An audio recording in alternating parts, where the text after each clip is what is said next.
So the story, I think, would hit many people really in the heart, but there's a strong emphasis on what I'll call personal hope in the face of despair and brokenness in the characters.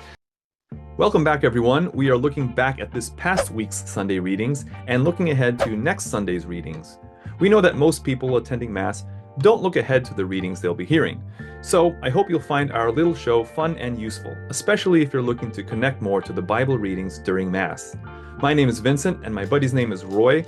We've been friends since childhood, and we both volunteer at different churches as lectors, or the guys who read at Mass.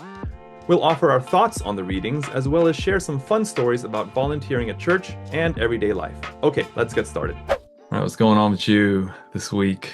I want to say the most important, if not most relevant thing is where I hung out with you to celebrate my goddaughter's graduation. Congratulations. So that was fun, hanging out at Pedro's.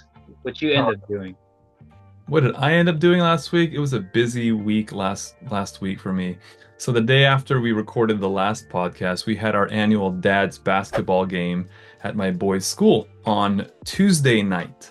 On Thursday, I had a doctor's procedure that I had to fast for on a liquid-only diet for 24 hours. So get this. So that means after playing 2 full-court basketball games on Tuesday night, I couldn't eat anything but clear chicken broth from Tuesday night all day Wednesday through Thursday morning. So my stomach was on like empty. But after my appointment, man, we went to the buffet. I went off for around a late lunch. It was the bomb. I slowed down only to come up for air, and then I went at it again. I went up for seconds, I went up for thirds. I was so satisfied. Like, I don't go to the buffet often, but like that was the time to hit up the buffet.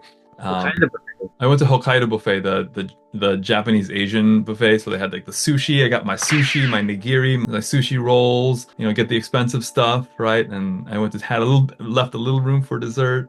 So it was great. Okay, buffet tip: don't fill up on all the cheap takeout food.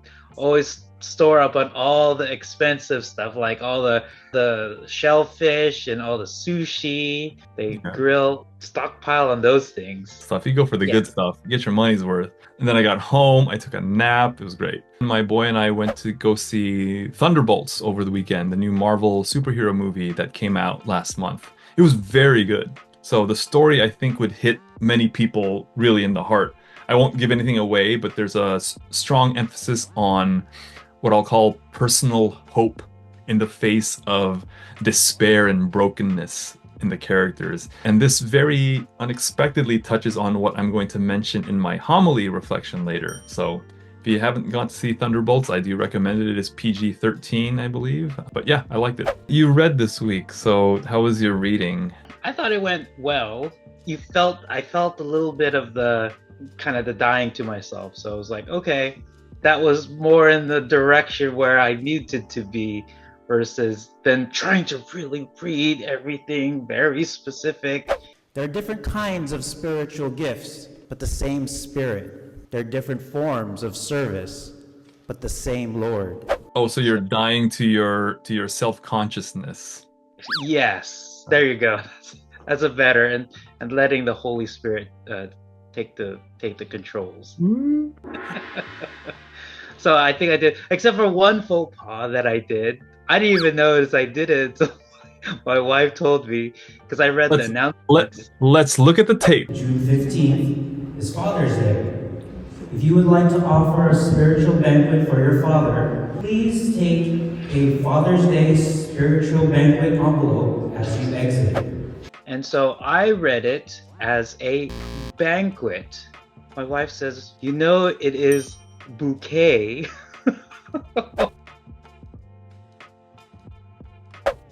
Okay, let's look ahead to next Sunday's readings. So we'll be celebrating the Solemnity of the Most Holy Trinity. And just in case you forgot what the Trinity was, there's Roy with his Trinity Not logo. The Trinity is the Father, Son, and Holy Spirit, 3 persons in one God. So the first reading is from the book of Proverbs. And the language goes, Before the earth, before the depths, I was brought forth. When the Lord created the heavens, the seas, I was there. And at the end of the reading, it goes, and I found delight in the human race. So the responsorial is Psalm 8. O Lord, how wonderful is your name in all the earth. And the second reading is from Romans, and this is another classic St. Paul run-on sentence. So many of these are not run-on sentence technically, but they are these long strings of phrases and dependent clauses that fake like they're about to end with a period, but then there's more and more and keeps going on going, right? So anyway, St. Paul writes about boasting of our afflictions, which doesn't seem like anything to boast about necessarily. But he says that afflictions, hardships build endurance, which then builds character, which then builds up hope. And hope, he says, does not disappoint because we place our hope in God. So listen for that part in the reading about what he says about boasting of our affliction. You know, it's interesting when I was reading this earlier today as I practiced, it's forgive me, but it reminded me of Yoda. Which is it's just interesting the way it is, because the afflictions is where it's actually beneficial. There was something in the last readings about suffering. As we suffer, we are glorified in God. It says here in terms of our afflictions. In our afflictions, we have hope, which was very encouraging because everyone suffers. But then in the Star Wars, where Yoda knows fear. Fear leads to anger. Anger leads to hate. And hate leads to suffering. So it's interesting how the opposite is, like you try to reduce the suffering and all this suffering causes all the problems. Yeah. Where Jesus flips it, where the suffering leads to hope. Maybe it was that suffering that led to a new hope. And maybe it wasn't such an avoidance of suffering, but Yoda showing how the fear leads to suffering, right? The fear will take you down this negative road. Oh, suffering comes in the world, like just naturally. But the suffering in the context of the gospel is like, okay, there is suffering, there is affliction, but we use that affliction and we boast about it because that leads to hope if we put our hope in the Holy Spirit. Basically, he's saying this is all just after they received the Holy Spirit, right? So this is in light of that already. The people he's writing to already have the new hope, right?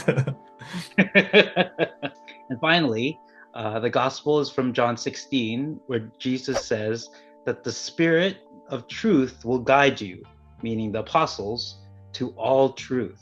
He will not speak on his own, but he will speak what he hears. So you'll see the chain that connects God the Father to God the Son, and ultimately God the Holy Spirit.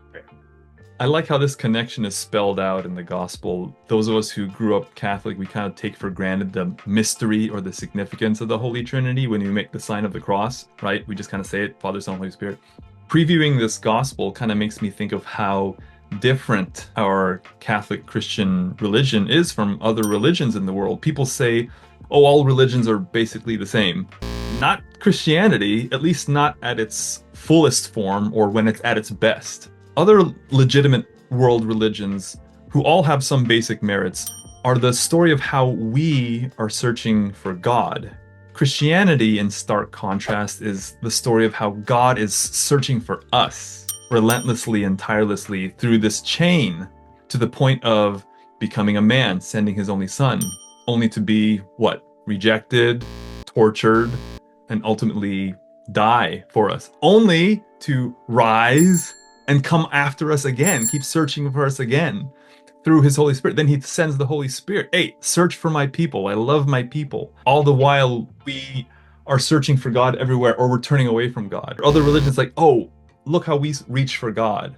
Christianity, oh, look how God reaches for us, searches for us, no matter how far we go. We can never outrun God's reach.